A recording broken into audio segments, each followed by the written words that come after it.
Hey everybody, welcome back to the Elijah Rising podcast, where we're talking about the myths, the misconceptions, and the most asked questions about sex trafficking.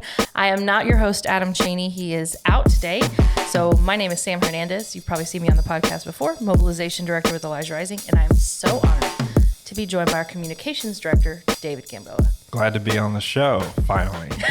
I'm just kidding. I've been on one before. Yeah, you've been on one before. David is always usually behind the camera, and who's behind the camera today? No one. The Holy Spirit is guiding us. We have pressed the record button and we're going.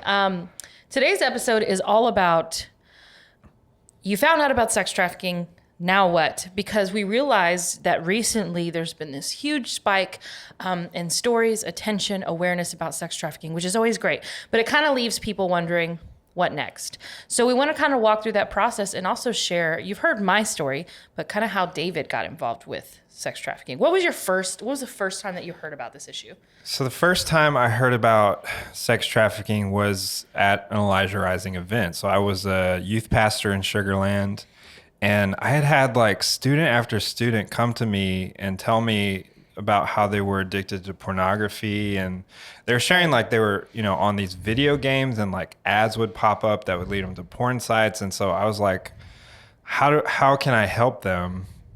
And I think one of the websites I stumbled across was Fight the New Drug. And I began to kind of look for some sort of local connections so I can maybe, provide some resources. Found Elijah Rising and came to the museum, and I was like, what? How have I not known about this? Right. And like, how do I know this is not going on in my city, basically?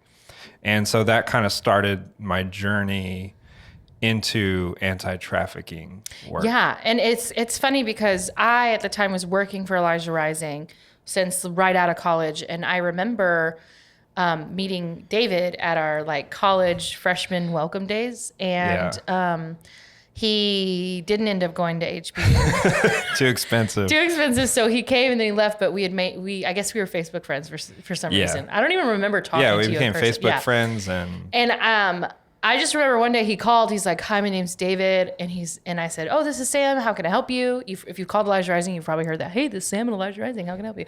And we realized that we had a connection before with school, and you actually hosted a nefarious screening for your church at a movie theater, which was really cool. It was interesting because I remember coming to meet you.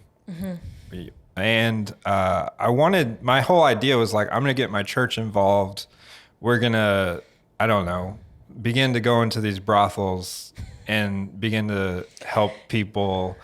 And I remember telling you like, hey, I'm ready to go. I'm ready to do stuff. And you were like, well, let's just pray about, let's just pray. And so I think that's for when people are thinking like, okay, what's my next step? I've learned about trafficking. Like one of the most overlooked first steps is prayer. Yes. And people may be frustrated with me because I really beat that I really kind of appear to people to be a roadblock because I say, hey, let's slow down, let's wait. Because the first step is prayer. And there's multiple reasons why the first step is prayer. Number one, experience for us. It's just what has worked for us. But also we find that that this issue brings up a lot of emotion. It triggers a lot of personal issues. And sometimes your first response can be very reactive, which is sometimes appropriate. Like, it's okay to be angry. It's okay to be, and it's actually good to be. We should be angered by this. But a lot of times we have unhealthy coping, unhealthy ways of responding through anger, that we find that prayer can be a place to be like, okay, Lord, what is actually my role in this? And it's actually a very complicated issue. And I have a prop for this point. Yeah. Elijah Rising. This is a really old picture. And mind you, I'm not in this. Micah isn't in this. Hopefully you can see this, and maybe you can zoom in. Yeah, we'll zoom in. We'll figure out something. We'll post it somewhere else. Elijah Rising began as a group of people who just prayed together. It wasn't trying to be this big movement. We sure as heck weren't trying to open a safe home or an 85-acre complex of safe homes and opportunities there. But that's how we started. And this is really important to us. So I'll put this proper way. But if you notice, Adam Cheney is actually in this photograph with his wife, Krista, and some others that began as a prayer meeting. And it's not only about like praying to slow down or praying to change your reaction, but praying to have access to hope, access to who the Lord is, and asking him what your strategy should be moving forward. Yeah, so we entered kind of a season of prayer, and at the time I was leading young adults, so I had all these kind of college age students, and so we came together and we had a prayer meeting, and one of the ideas that came out of the prayer meeting was, let's do a documentary screening at a local movie theater. Mm-hmm. So we contacted the Star Cinema. We had a connection with the owner, and they basically let us use the place free of charge. And so we just like hung out at colleges and like passed out these flyers, and we tried to get, like hundreds of people. Y'all put it on Eventbrite, which brought in some strangers that were just like, I don't know, I saw a documentary screening. And this is also step 2. So number 1, we've talked about prayer, super important individually and corporately. Which is the steps will continue through your journey. Step 2 is to get educated. You hosted this opportunity for people to see a documentary, to learn about the issue, to learn about the complexities of the issue, and to see how sex trafficking and prostitution are really interweaved, and to understand kind of why people will fight both instead of just one. Yeah, and that was actually one of the bigger roadblocks for me. Is we'd done the awareness thing, and then I was like, okay, well, I want to go check out intervention and see what that's like, so I can, bring my group to intervention. And so when I went to intervention, I realized like I'm not welcome at these places. I'm offering, a hotline. Which, if you don't know what intervention is, it's when we go out to places where women are being trafficked. Sometimes it's at illegal massage parlors, illegal cantina bars that are trafficking women on the street, where women are being trafficked, and inside of strip clubs. We don't let men inside, our outreach men inside the strip clubs, but that's kind of what he's referring to. So yeah, and so my idea, going into it, I had thought people were going to be like, yes, I need help. And we were going into these places, and we were continually getting shut out, and the women were saying like, everything's fine, we're happy to be here, I'm making tons of money. And so that was a roadblock for me, because I was like, well, why am I going if you don't want me to be here? And this is your choice, and I'm not here to force you to change your life, kind of thing. Yeah. But when I began to sit down and have conversations with these women in the cantinas, I began to realize that they really didn't have many options. That's right. And so I remember talking to a woman, and she was like in a domestic violence situation where her husband abused her physically, and then she had children, and she got kicked out of the house, and this was her only way to support her kids. And so I began to hear more and more stories like that. And as I began to go on intervention, I began to realize, these women don't know what trafficking is. And they have no idea that they've been coerced or even forced or frauded into this position. Yeah, and a lot of people refer to it as survival prostitution.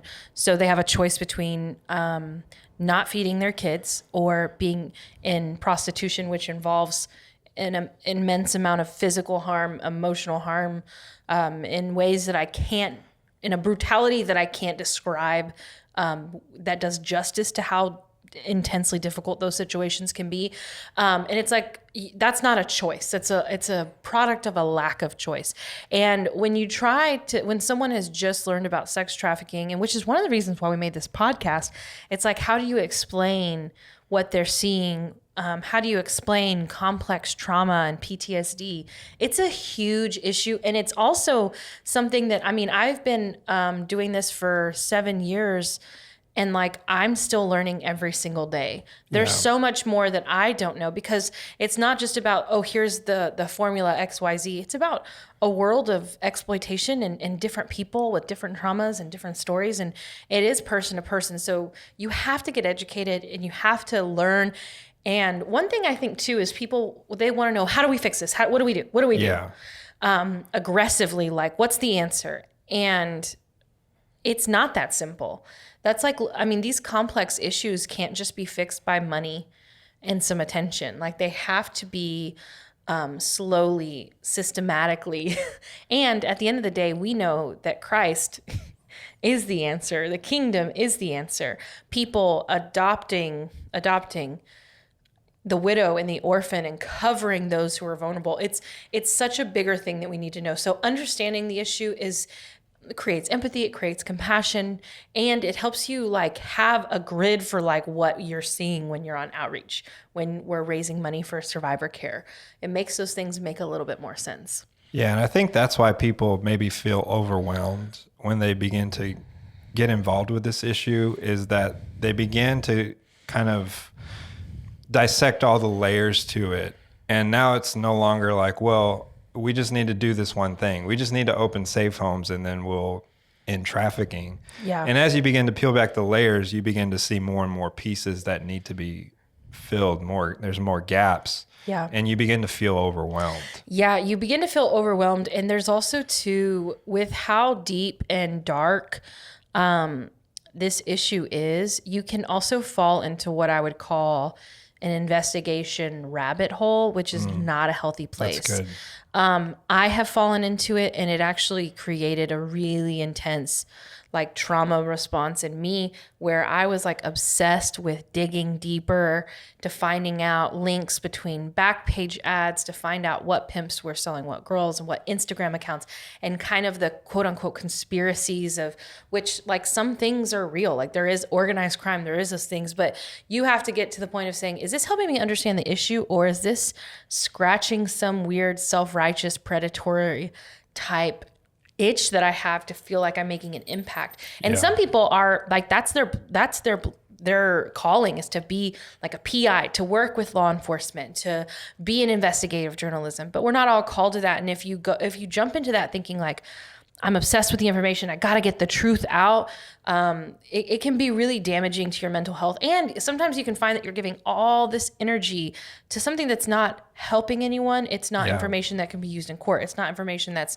freeing anybody. So I always warn people, like, don't fall too far down the rabbit hole, because we want to make impact. And I think that's kind of the next thing is you're going to pray, going to get involved, and you're going to get educated. Then you want to get involved and find out what are your gifts, what are in your sphere of influence that you have that you can offer to this issue. Yeah. And I think a big kind of moment that we want to just kind of create is that you don't have to start a nonprofit, and it doesn't have to be a ministry. Prefer that you didn't start a nonprofit. It doesn't have to be a nonprofit. It doesn't have to be a ministry. You can bring the fight to secular spaces. We partner with so many businesses. And in fact, we need so many businesses to come alongside. Desperately. And so, don't feel like you have to like give up your well-paying job to, go start a nonprofit to make an impact. And some people are called to that. And the only thing I would warn is, a lot of people say, well, the way to do it is to start a nonprofit. Then you have nonprofit management. Like, the amount of work that it takes to like make sure you're reporting and you're taxing and you're all the administrative things is so much if you don't need it. A lot of you have a heart to maybe start a ministry. Well, your church is a 501c3. All you have to do is use your church as a platform, and then you can receive donations for what you need through there, and then they can get there's ways to do it underneath other people's missions, or joining a nonprofit that already exists, or a collaborative that exists, or finding that I always have this like one story that cracks me up, is that printers and printer salesmen. Yeah. We know 3 different companies that sell printers. Yeah, I just realized that. Ink and toner, and they have dramatically helped our organization.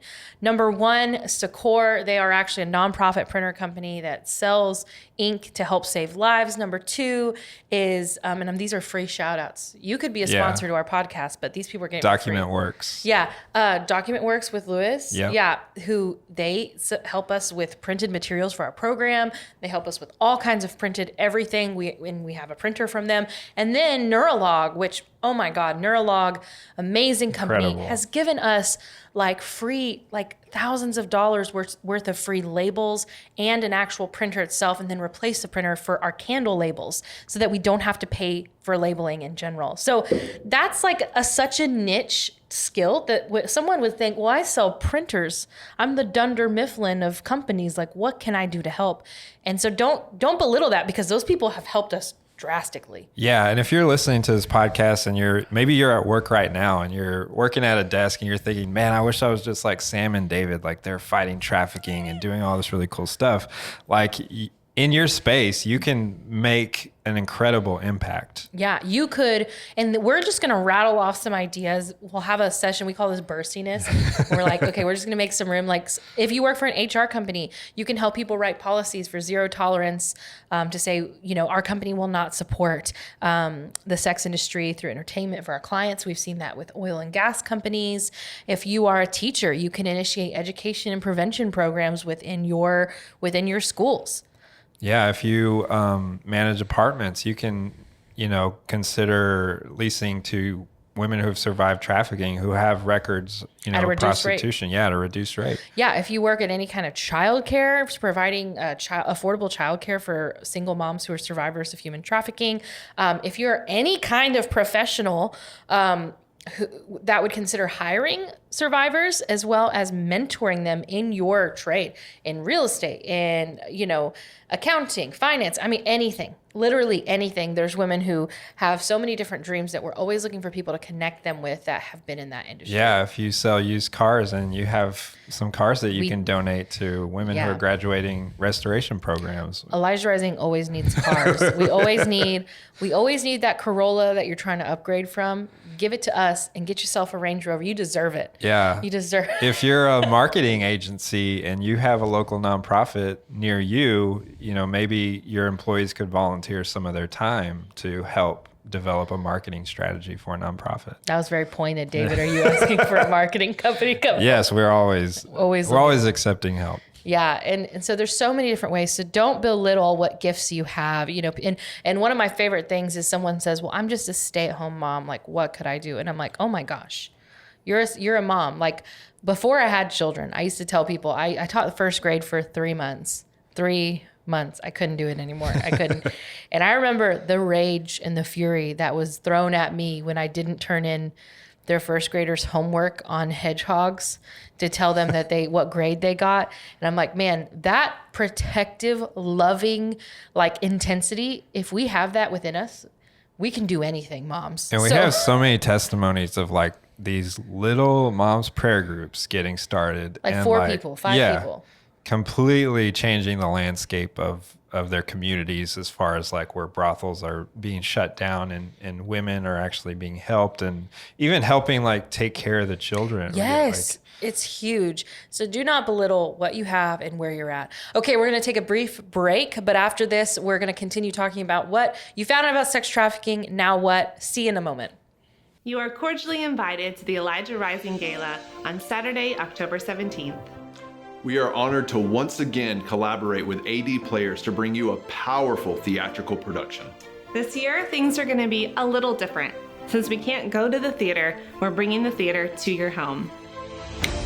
Virtual tables and individual tickets are on sale at ElijahRising.org and will include a digital access pass for the one-night-only live event.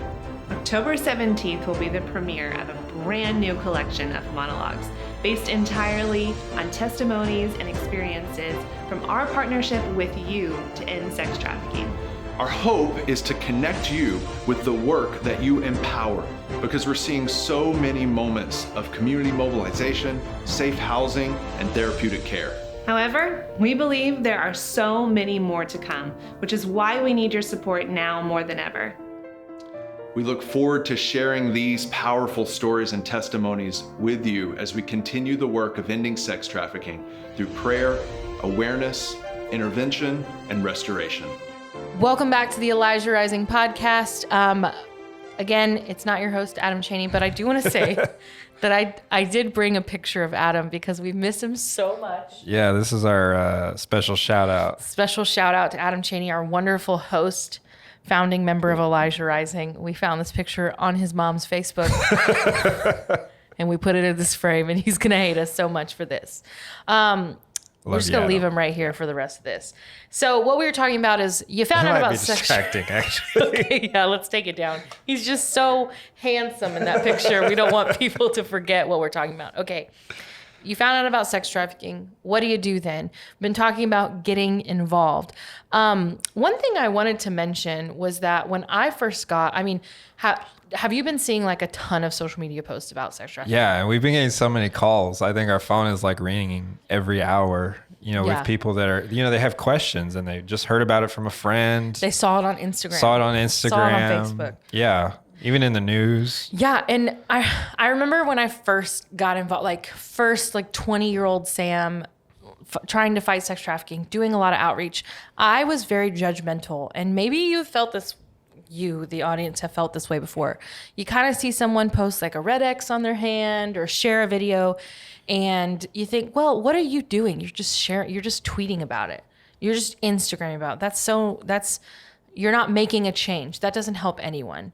And I find that that's really, it's kind of a harmful thing to say, because it's actually raising awareness.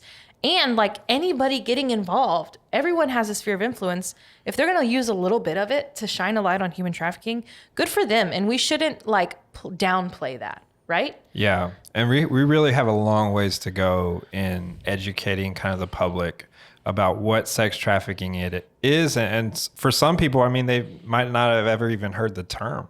There are still a lot of people who have no idea what sex trafficking is, or at least the extent in which sex trafficking happens, especially like in their neighborhoods. So if your first step into it is just sharing with your sphere of influence an Elijah Rising podcast like this one, then that's a great first step, because that's something that you have that you can offer. It helps us and it raises awareness.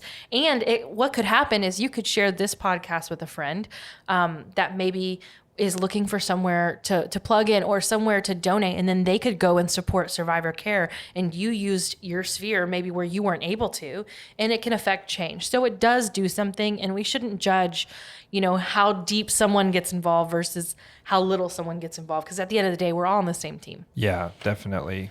And I think one of the kind of main points is just show up and be willing to help where needed. That was one thing for me getting involved. There were so many different avenues I could go down. Like, do I want to help with leading van tours? Did I want to help with intervention? Did I want to help with prayer and worship? And I just began to show up and help out wherever needed. I remember getting an email saying that Elijah Rising is purchasing this 84-acre campus out in the middle of nowhere, which just happened to be like 15 minutes from where I lived.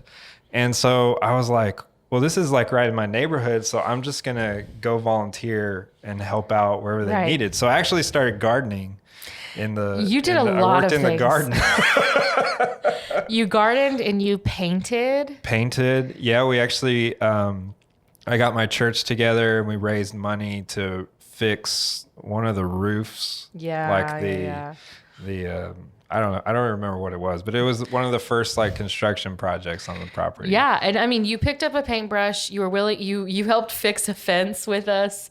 And that's a huge blessing. Is someone just says, you know what, I'm willing to help. And sometimes you need to just get involved, pick up a paintbrush, pick up a broom, fold a t-shirt, in the short term, so that you can jump in and see where you could plug in, and right now, if you're watching this in the future, this was recorded right August, the 19th.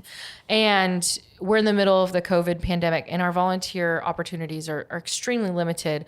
So our volunteers are being very patient, but you just kind of got to plug in sometimes, and some roles will take more training, some will take less, but the main thing is just to be willing, to be teachable, and to show up. Yeah, and what I love about Elijah Rising is we're really here to create on-ramps for people to get involved. So, on our website, we have different volunteer listings, but at the same time, we have people that call us or that come to our office and they say like, I want to help at maybe at a bigger capacity than just volunteering every now and then. Like, we had someone who was like a statistician come in and just help, but like I say, I'm here to volunteer my time. When can I come in every week? We've had interns come in and say, well, it starts out by coming in and working 2 days out of the week. And then by the end of their internship, they're here 5 days a week because they just kind of become very passionate and enjoy working with our team. So we've hired a lot of interns in the past that have come and then just never left. Brittany Throckmorton is one of those. Yeah. And our intervention site leaders are volunteers. Oh my gosh. We have the most amazing group of people who, they in their area have hosted a site where we invite volunteers to then go and do outreach. And so just to name a few, we have Tiffany, Kathy T, we have Kathy N, Kathy a lot T. of Kathys. We have Alicia, we have Melissa, we have Taylor, Christian, Ashley, Mike, and then Saytel, and the entire team in Atascocita. That's a new one that's in we're starting site. Spring, Northwest, Atascocita, League City, Baytown, and then of course Bob Wicker, Houston, Chelsea. We have a ton of people that have just given their lives to once a month host a space where people could come, new volunteers could come and go do outreach. And it's incredible to see with just willingness and time. Like Taylor Martinez, she is an incredible woman of God. She actually facilitates a lot of the exits of women who call the hotline in Houston. She started out, she just walked into the Elijah Rising doors one day and she goes, "Hey, I heard that there's a Super Bowl awareness thing and you are going to spray paint chalk signs," which someone got a ticket for. But we're learning too. We're not going to mention that. And that's how she started, and she just kept volunteering, and now she's like one of the most integral parts of the whole abolitionist local Houston like anti-sex trafficking movement. Yeah. And that's just how it starts. She showed up. You just got to show up, either virtually or in person. Yeah, and I think just kind of the final thing to wrap up is realize that there's not just one solution to this, and that it's going to take our entire lifetime of being committed to fighting injustice and creating protections and creating opportunities for the most vulnerable. Yeah. And, sometimes your mission in life is just for the one. Yeah. It's just that you see one person get touched or get free or start a journey to freedom, because freedom is a journey. Rescue isn't a moment. It's a lifetime journey. Yeah. And in that's one of the final ways that you can get involved is to support survivor care, support organizations that do direct services to women, men, children who've been affected by sex trafficking. Because if we solved trafficking today, we would be overwhelmed with the amount of people who just need care for restoration. Yeah. And that's what we're trying to build out, and other organizations are trying to build out. So when you become a monthly donor, when you say, "Hey, you know what, once a month I'm not going to buy a coffee, or once a month I'm going to subscribe," you have a candle subscription service, "I'm going to subscribe and get a new candle every month." Like, how fun and easy is that? But you're adding fuel to the fire that is like survivor care. So those things are really important. And of course we want you to get involved, but that's a huge way, and we shouldn't downplay that. We always talk about like the Good Samaritan. Yeah. That he actually didn't take care of the person who was injured and been robbed. He actually supported financially their care. Funded it. Yeah, he funded it. He put them in a hotel and said, "Hey, whatever they need, like I will cover their restoration." And so that's what we see a lot of our donors doing. Yeah. And so if you're listening to this podcast, we did provide kind of a next step resource for you guys. If you go to elijahrising.org/blog, this podcast is going to be in a kind of a blog format. But we also have a free resource that you can download. So we've compiled some books that we think are essential reading if you're getting involved in anti-trafficking work, or, you just found out about sex trafficking. You're like, okay, what do I do next? Obviously, education is the first step. And so we provided a really just kind of simple list of books that you can begin reading. Yeah. And then share this with your friends. You've seen them, maybe you've seen them post and be like, "How can I get involved? What can I do?" This podcast is a great starting point. So thank you so much for staying with us and listening. If you're here in the end, make sure you like this video. It helps YouTube know that this is good content, that they should share it with other people. Comment down below what you think and questions that you might have to say, "Hey, y'all said this, but what about X, Y, and Z?" We'd love to respond to you. And wherever you're listening to us, make sure to subscribe to our podcast. And thank you so much for being with us, and we'll check you next time.